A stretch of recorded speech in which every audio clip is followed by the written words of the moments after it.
All right, we're jumping right into a modern thriller that's packed with political ambition, betrayal, and some seriously deadly consequences. Today, we're talking about The Revenge of the Second Triumvirate. So, what's the story really all about? Well, here's the thing. There's way more going on here than you might think. This isn't just some modern political thriller. It's actually a complete reimagining of one of Shakespeare's most famous tragedies, Julius Caesar. And that really gets you thinking, doesn't it? I mean, how do you take a 400-year-old story about a political assassination, with all the togas and senators, and make it feel urgent, make it feel real for us here in the 21st century? So our story doesn't start in the marble halls of ancient Rome. Nope, we're dropped right into the bustling streets of modern India, just as a massive political victory is shaking things up. Okay, so here's the lay of the land. The Hindustani Lok Party has just totally swept the elections. The whole country is buzzing with just one question: who's going to be the new prime minister? And look, the clear favorite is this guy, Jatin Sharma. He's seen as he's motivating, he's the people's choice. But, and this is a big but, behind the scenes, not everyone is popping the champagne for him. And right here, this is where the parallels to the old story just snap right into focus. You've got our hero, Jatin Sharma, who is absolutely beloved by the public. Sound familiar? Kind of like a certain famous Roman general, Julius Caesar. But for a small, very powerful group of people, his popularity isn't a good thing. They see it as dangerous ambition, maybe even a threat to the country itself. Now, every good story of betrayal needs that one person who gets the whole thing started, right? The instigator. In our story, that's Chirag. He's this super manipulative politician who looks at Sharma and just sees a tyrant in the making. He's our modern-day Cassius, the envious Roman senator who got the original conspiracy going by whispering poison into everyone's ears. And this is where we get to the real tragic heart of the story. A guy named Burhan. He's a respected nobleman, and crucially, he's a friend of Sharma's. That makes him our Brutus, Caesar's dear friend. See, Burhan isn't driven by envy like Chirag. He's driven by a deep, conflicted sense of honor. He's literally torn between his loyalty to a man he loves and what he's being told is his duty to his country. And just listen to how Chirag preys on that sense of duty. It's brilliant in a really twisted way. With words like these, he's not just bad-mouthing Sharma, he's taking Burhan's greatest strength, his loyalty, and twisting it into a weakness. He's painting Sharma's popularity as some kind of dangerous god complex. So this puts Burhan in just an impossible position, and you have to ask yourself, what would you do? Country first or friendship? That's the question that keeps Burhan up all night, just wrestling with a decision that he knows is going to change the fate of the entire nation. So after that long, sleepless night, Burhan makes his choice. He's in. The conspiracy is now a reality. Chirag's manipulation worked. But then they make a really critical decision. They decide to spare Sharma's most loyal friend, a man named Manavrathor. They figure, hey, without his leader, he'll be powerless. And let me tell you, that would turn out to be a fatal miscalculation.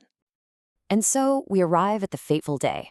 In Shakespeare's play, everyone's worried about the Ides of March. In our modern version, the date to fear is the 25th of July, and it's a day that's just full of dark, unavoidable omens.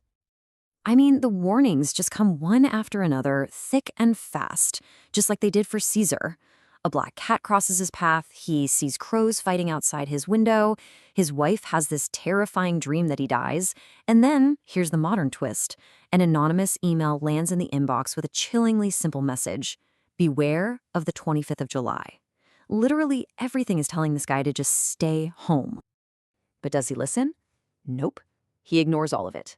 He heads to the Rashtrapati Bhavan for the oath ceremony. Now, this is a huge public event where the new prime minister is officially sworn in. This is supposed to be the single greatest moment of his career, the absolute peak of his power.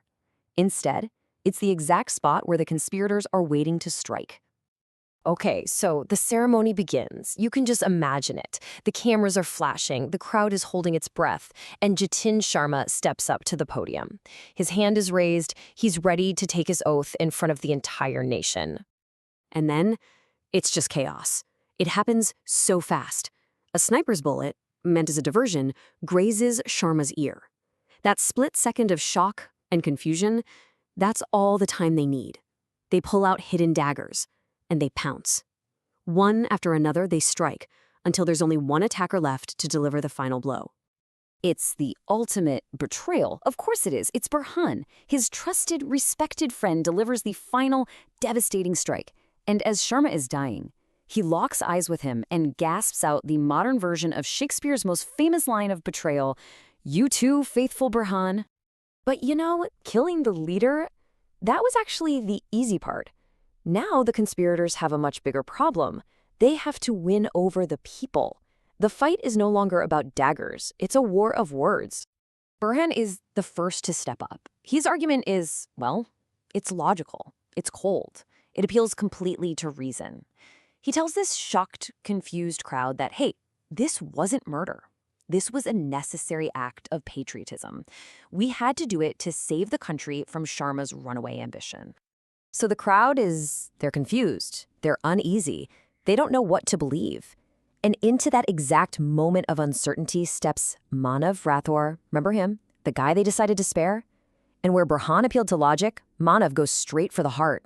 He reminds them that Sharma was a man who cried for the poor. And then he drops an absolute bombshell.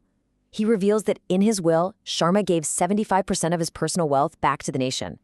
And just like that, snap, the crowd's mood flips from confusion to pure outrage.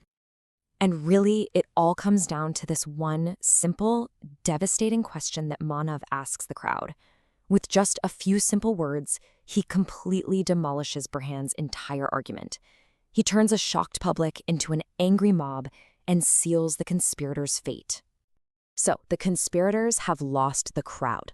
And now, they're about to lose the war that comes next. A war that's not going to be fought with swords and shields, but with 21st century weapons. The fallout is swift and it is brutal. The conspirators, they flee, but there's no escaping the kind of modern civil war they've just kicked off. We're talking drones, missiles, cyber warfare. To hunt them down, Sharma's allies form a new ruling council, the kind of modern second triumvirate. And in the end, the very nation these guys claimed they were trying to save is the one that turns on them and breaks them. And this leads us to Burhan's final, heartbreaking realization. As he's facing his own end, he finally understands the terrible, terrible irony of what he's done. The patriotism that he used as a reason to kill his friend ended up being the very thing that destroyed him. And that leaves us with one last big question to think about. We've seen this ancient story retold with drones and emails, and it feels completely modern, right? But are the core conflicts really new? Ambition versus duty, friendship versus the state? Or does history just keep finding new actors to play out the same old, timeless tragedies over and over again?